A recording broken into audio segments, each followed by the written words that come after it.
Saya ke Mbak Evi, pernah nggak terbayang nggak ketika proyek ini atau laporan investigasi ini langsung dipublish di Multatuli Project website ya, itu langsung diretas, itu tuh kebayang nggak? Nggak pernah kebayang? Enggak. Apakah Mbak Evi sebagai pemimpin umum dan senior-senior wartawan di sana, saya tahu ada Mbak Maria Hartiningsih di situ, ada begitu banyak Ahmad Arif, ada Ahmad Arif di situ, Ricky, ya, nama-nama wartawan senior yang kita tahu integritasnya. Apakah mereka masing-masing menelpon Mbak Uni, Bung Inu untuk melakukan publikasi, minta tolong nggak? Enggak.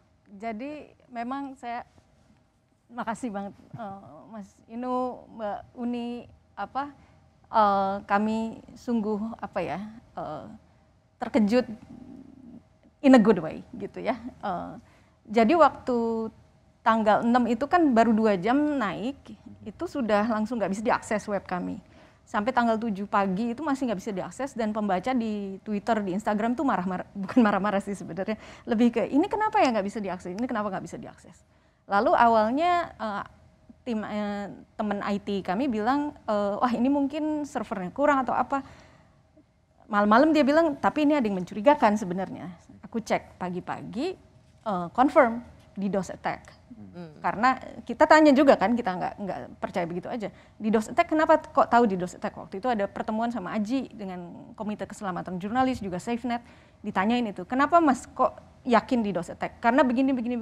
Teman-teman SafeNet sama Trace juga semua oke, ya itu di DOS attack. Memang diretas ya? Memang diretas. Dan, sorry Mbak Evi, jadi ini bukan karena Multatuli Project minta tolong ya? Nggak ada. No. Saya justru yang kontak Evi dan kontak Fahri. Persis. Waktu itu Evi agak lama menjawabnya karena dia kayaknya lagi wawancara sama Kompas TV katanya. Tapi Fahri bilang yang mengedit, yang PMB itu bilang nggak apa-apa Mbak, silakan di-mod. Jadi justru saya yang minta izin. Jadi gini, sebenarnya kami itu kami adalah non-profit media dan kami punya banyak inspirasi. Salah satunya itu propublica.org di Amerika. Nah, mereka pakai metode yang sama. Mereka steal our stories gitu ya. Jadi curilah artikel kami, silahkan gratis, nggak usah bayar, tinggal di Kompas aja. Nah, kami sebetulnya kami diluncurkan sejak Mei 2021 itu sudah menjalankan itu. Jadi website Multatuli Project ini bukan website atau blog pribadi orang wartawan, ex-Tirto, bukan ya? Karena yang menyebut itu kan cukup terpandang di sebuah institusi. Nah, itu kalau tolong diklarifikasi. Punya website pribadi harusnya namanya Project Fahri nggak sih? Harusnya. Kalau unilubis.com tuh pribadi. Kalau unilubis.com tuh pribadi, Ya. Fahri.com. Jadi ini bukan blog pribadi. Bukan, jadi kami didirikan oleh 4 jurnalis yang dari jurnalis saya sendiri dulu 18 tahun di Jakarta Post, ada teman namanya Ari Hermawan sekarang masih di Jakarta Post, lalu Ahmad Arif Kompas, dan Fahri Salam Tirto. Kami berempat sepakat untuk bikin, bulan Mei diluncurkan. Kami sudah sebetulnya republikasi silahkan, tapi jarang-jarang yang mau ambil ya.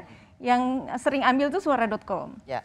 Jadi disinilah sebenarnya Multatuli itu lebih berkepentingan pada mengirimkan cerita, pesan dari mereka yang voiceless. Silahkan siapapun bisa mengambilnya ya, demi kebaikan ya, bersama. Karena kami model bisnis kami tidak mengandalkan iklan yang berbasis klik. Jadi kami kalau klik yang masuk ke tempat kami itu nggak banyak, kami nggak terlalu panik lah ya, masih agak tenang gitu loh. Jadi ya kami ya udah colong aja, kalau yang dapat kliknya Kompas.com atau IDN Times ya silahkan, kami nggak terlalu khawatirkan itu. Ya, yang penting pesannya. Ada pertanyaan yang harus dijawab oleh Mbak Uni dan Bung Inu di sini. Mengapa sekaliber media-media mainstream seperti Kompas.com dan IDN Times itu ramai-ramai mempublikasikan tanpa suara disiplin verifikasi terhadap sang ayah yang terduga melakukan kekerasan seksual. Bagaimana praktek seperti ini bisa dilakukan oleh media mainstream dan itu trial by press? Sebetulnya dari membaca saja sudah ketahuan, dan dari tulisan yang pernah kami publikasikan di bulan Februari itu angle-nya memang itu dihentikan. Jadi menyoal bahwa hal itu dihentikan ya. Jadi sama seperti yang dikatakan oleh Bung Eko tadi, bahwa itu tidak terlalu menjadi penting ya. Dan gini, sebelum merepublikasikan tulisan Project Multatuli, tentu tim kami di lapangan di Makassar mengecek juga ke LBH Makassar apa segala macam. Sedemikian sehingga kami yakin bahwa laporan dari Proyek Multatuli itu memang layak secara jurnalistik. Tetapi memang yang hebatnya kan Bung Eko ini bisa mendapatkan kepercayaan dari ibunya. Ibu, ya. Itu sehingga bisa in depth dan sangat personal. Close up and personal. Ya. Itu luar biasa. Itu trust yang diberikan oleh narasumber pada seorang jurnalis. Bung Inu bagaimana menjawab bahwa kita sedang tidak try menghakimi atau mengadili sang ayah melalui pemberitaan kita? Saya melihatnya bukan ayahnya yang dipersoalkan di situ, tapi kekuasaan yang menghentikan kasus itu, yaitu kepolisian. Jadi kita cover both side itu kepada pihak yang kemungkinan dirugikan karena kasus itu. Yang kemungkinan dirugikan adalah kepolisian. Dan di laporan itu dijelaskan sekali, ada konfirmasi, ada upaya untuk mencari tahu kenapa dihentikan. Dan untuk ayah sebagai yang melakukan itu hanya pelengkap story-nya itu untuk kasus yang ini ya. Karena yang digugat kan soal kepolisian dan menghentikan. Kan tidak disebutkan identitas ayahnya. Persis, aku mau ngomong karena gitu. tidak disebutkan identitas itu Ya.